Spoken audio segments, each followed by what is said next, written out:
19वीं शताब्दी में धरती के अलग अलग जगहों से वैज्ञानिकों ने अपने अपने देशों में स्पेस एजेंसीज की नींव रखी थी। 1958 नासा, रोसकॉस्मोस 1992, जाक्सा 2003, मगर इनमें से सबसे अनोखी भारत की स्पेस एक्सप्लोरेशन एजेंसी इसरो में पहली रॉकेट को साइकिल और बैलगाड़ी में ट्रांसपोर्ट किया गया था। तब से लेकर आज तक 200 से भी ज्यादा मिशंस, एक मूवी के बजट से भी कम बजट में मार्स तक पहुंचने की काबिलियत इसरो भारतीय वैज्ञानिकों के पुरुषार्थ का प्रमाण देता है, जिन्हें अब नामुमकिन को मुमकिन बनाने में देर नहीं लगती। इसरो में आज भी ये वैज्ञानिक लगे हुए हैं, आने वाली चुनौतियों का सामना करने के लिए खुद को तैयार कर रहे हैं।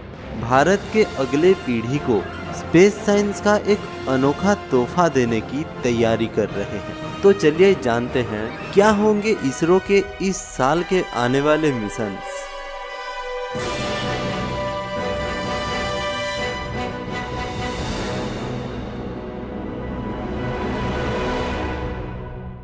Number 1, Aditya L1। ये सूरज को स्टडी करने के लिए भारत द्वारा भेजा गया पहला मिशन होगा। संस्कृत में आदित्य का मतलब होता है सूर्य देवता और L1 उस पॉइंट को दर्शाता है जहां ये ठहरने वाला है। पहले इसका नाम सिर्फ आदित्य 1 हुआ करता था।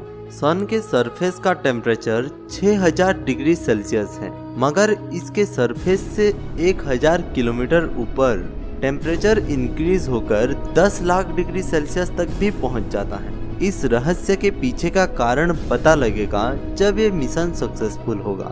सन के कोरोना को स्टडी करने के अलावा ये सोलर इमिशंस, सोलर विंड्स और कोरोनल मास इजेक्शन को भी स्टडी करने के लिए हमारी मदद करेगा।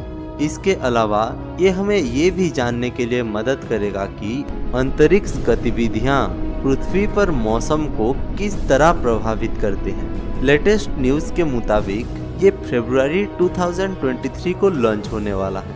अगर ये मिशन सक्सेसफुल हो जाता है तो सोलर फिजिक्स के कई अनसुलझे राज खुल सकते हैं। Number 2, XPoSat. एक्सपोसैट इसरो द्वारा बनाया गया दूसरा ऐसा सैटेलाइट है जिसके मदद से हम कॉस्मिक रेस को स्टडी करेंगे। इससे पहले था एस्ट्रोसैट। एक्सपोसैट का फुल फॉर्म है एक्सरे पोलारीमीटर सैटेलाइट। पोलारीमीटर एक ऐसा साइंटिफिक डिवाइस है जिसके मदद से हम पोलराइज्ड लाइट को स्टडी करते हैं। एस्ट्रोसैट हाई एनर्जी वाले कॉस्मिक ऑब्जेक्ट्स को मल्टीपल वेवलेंथ में ऑब्जर्व करने के लिए भेजा गया था और इस बार भेजा जाने वाला एक्सपोसैट उससे और भी ज्यादा काबिलियत रखता है। क्रैब नेब्यूला एकमात्र एक्सरे सोर्स हैं जिसके पोलराइजेशन को हम मेजर कर चुके हैं, मगर एक्सपोसैट यूनिवर्स के ऐसे 50 ब्राइटेस्ट सोर्सेस को स्टडी करने के लिए भेजा जा रहा है। उन 50 सोर्सेस में कई सारे pulsars, black holes, X-ray binaries, active galactic nuclei और नॉन थर्मल सुपरनोवा भी शामिल है। इस ऑब्जर्वेटरी को पृथ्वी से करीब 500 से 700 किलोमीटर के अंदर पॉइंट किया जाएगा और इसका कुल बजट है 60 करोड़।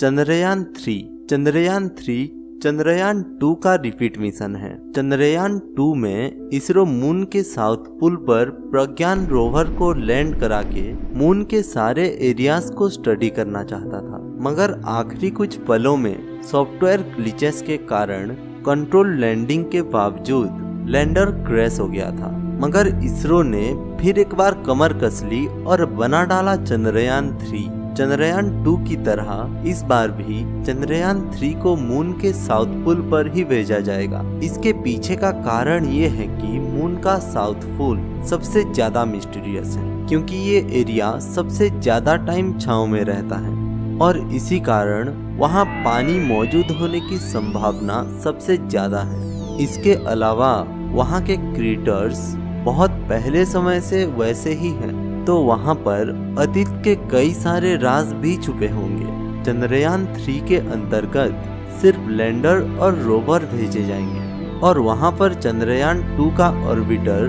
पहले से ही मौजूद है। इस मिशन के सक्सेसफुल होने पर इंडिया लूनार साउथ पोल में लैंड करने वाला पहला देश बन जाएगा। नंबर 4, गगनयान 1। गगनयान 1 भारत का पहला ह्यूमन स्पेस फ्लाइट प्रोग्राम है, यानी कि जो अपने साथ इंसानों को स्पेस में लेकर जाएगा।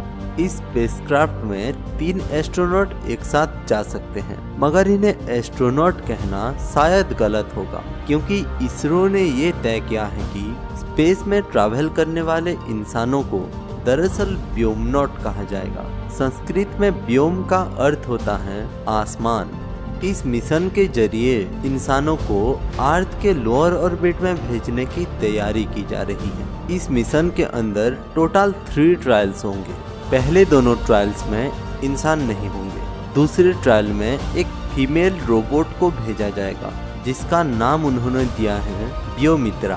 फिर 2 व्योमनॉट्स को स्पेस में भेजा जाएगा, जिन्हें अभी रूसिया और फ्रांस ट्रेनिंग दे रहे हैं। मगर क्या सिर्फ इतना ही?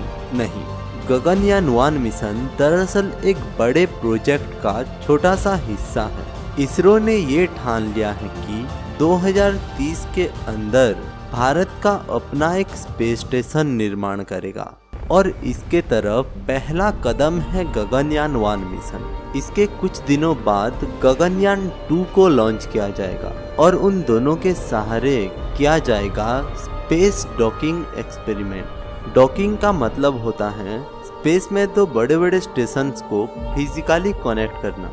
व्योमनॉट्स को एक स्पेसक्राफ्ट से दूसरे स्पेसक्राफ्ट में जाने के लिए ये बेहद जरूरी है। दोनों गगनयान को जोड़कर एक बड़े स्पेसक्राफ्ट का रूप दिया जाएगा। इस तरह डॉकिंग के थ्रू छोटे छोटे स्पेसक्राफ्ट्स को जोड़कर स्पेस में एनॉर्मस स्ट्रक्चर्स का निर्माण किया जाएगा।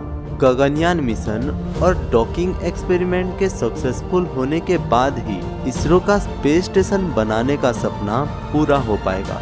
इन सब के अलावा इसरो ने अगले साल के लिए भी कई बड़े बड़े मिशंस प्लान करके रखे हैं, जैसे कि Nisar satellite, Gaganyaan 3, Shukrayaan 1, Mangalyaan 2, lunar polar exploration mission और एस्ट्रोसैट 2। इसरो को इन सब मिशंस में सफलता प्राप्त हो, इसी दुआ के साथ इस वीडियो को यही खत्म किया जाता है। मिलता हूँ आपसे एक और नई वीडियो में फिर से किसी इंटरेस्टिंग टॉपिक के साथ। तब तक के लिए stay connected with the immortality.